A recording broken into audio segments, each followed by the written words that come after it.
Ladies and gentlemen, welcome to the ASL. It is the first match of the first group here in the ASL Challenger League. Up in the top, he used to be on Dust. I don't know if he still is, but he is our Blue Terran player. It is Alceister. He did leave Dust 2 weeks ago, I've been told by Saber. Indeed, and spawned down here in the bottom left-hand corner of the map, we have the red Protoss player representing Storm Gaming. Give it up for PiLiPiLi. Potato Protoss. The Potato Protoss, indeed. PiLiPiLi here. I wonder if he's happy with the name Potato Protoss, because Who gave it to him? Who gave him the name? Or was it like he thing that he did, like no regret? That's a good question. It may be his own thing. I know that he has a lot of subscriber icons that are like Peely Potato on his on his actual Twitch channel, but I'm not super familiar with the story of how he got that name. Like it's not the most flattering a name. It doesn't sound like the most flattering name, but he's embraced Well, I don't know what it is with potatoes though, because like No Regret is a player like that too, and he's like, dude, the potato, yeah, you know, something potato, like obsessed with it. And then Gamja is Korean for potato, who's in the group. So like, oh yeah, I don't understand what the whole obsession with potatoes is, man. Like, hey, we might have a potato battle later on. There could be a potato off. There can only be one true potato. If we had No Regret in this group, I would have walked away. But we do have a Reaper expand coming out. Wait, I don't even know if it's gonna expand yet. Yeah, it should be. Yeah.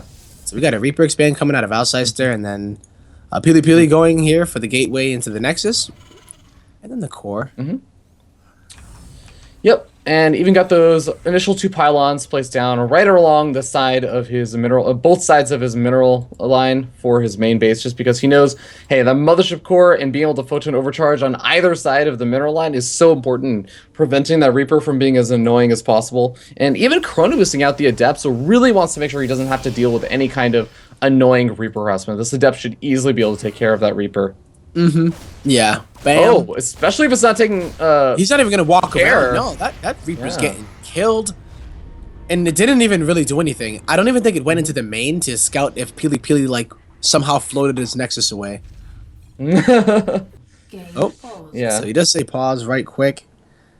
And but yeah, it definitely looked like yeah, a little bit unfortunate to lose that Reaper that quickly, because it's not, obviously I was saying, you know, the Adept should be able to deal with the Reaper, but when I said deal with the Reaper, I just meant that it would push it back, prevent it from getting worker kills.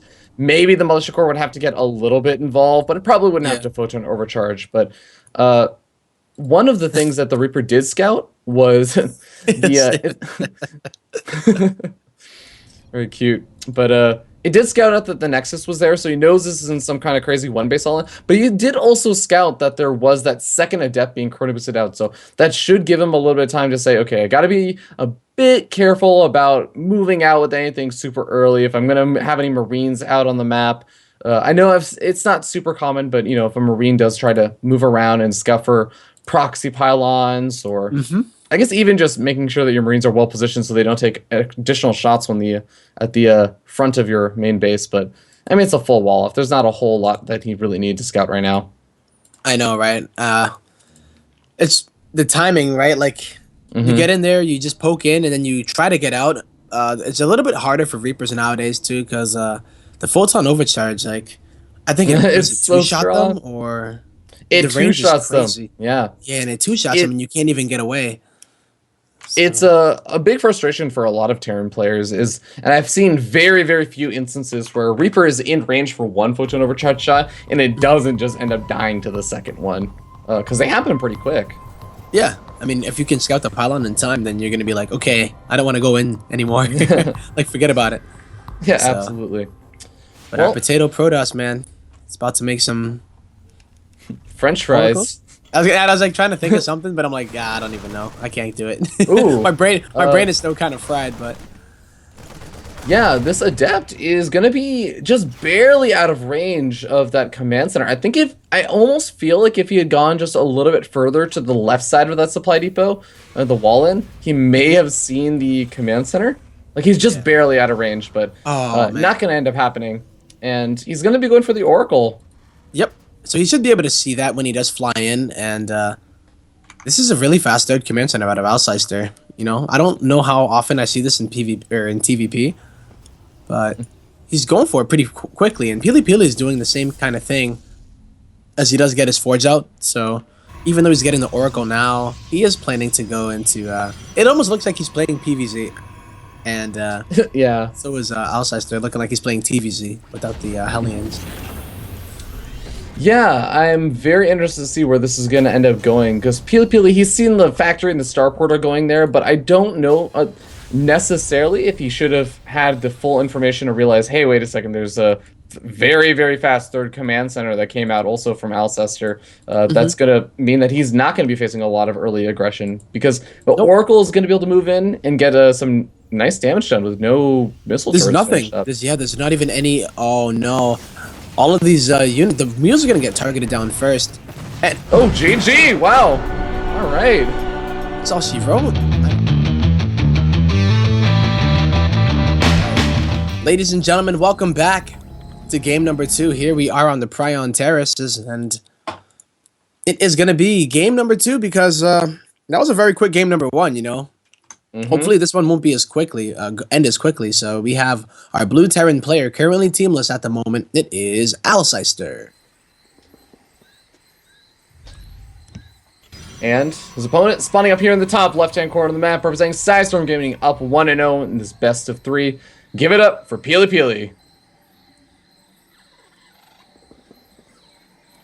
So, Tempo, in that last game, Alceister tried to play for that kind of greedier 3cc style, but just in terms of notoriety, in terms of what these players have accomplished, Alceister, I think he's done a fantastic job of rising his way through the ranks of ASL, winning Vanguard, and managed to get into Challenger now.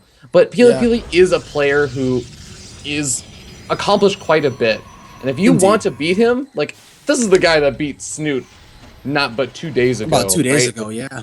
This is a guy who's beaten Huck in a best of 7, I think it was, and like Scarlet and all these crazy big names. If you want to beat a player like that when you're an up-and-coming player, you got to be not afraid to mix in some of that cheese and mix in some of that craziness.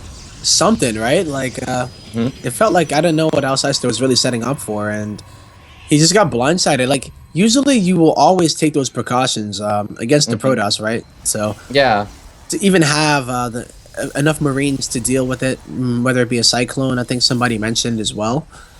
So, like in Legacy of the Void, right? Like, yeah, you have the options to do it. It's just that maybe that was the kind of corner that he decided to cut, right? It was like, all right, if I'm gonna beat PiLiPiLi, I'm gonna go 3cc and just, you know, whatever it is that my end game is. But yeah, I almost wonder. Game, yeah. I almost wonder if he was just in that mentality of like take a risk. That was the risk he took of trying to cut corners of that engineering bay and trying to go for a very, very fast, a big economy, and that very clearly just didn't pay off versus PiLiPiLi. And I think that's one of the reasons why a lot of players will tend to go for a risk that's a bit more aggressive, because you can get a bit luckier against a I won't say better player, but a player with more experience. Yeah. When they try and take those risks, and they aren't quite fully prepared for the aggression. Well, that's speaking of risks. PiLiPiLi going ahead, making that first move, taking the gold base already, and he's like, come at me. I don't even think Alceister saw that.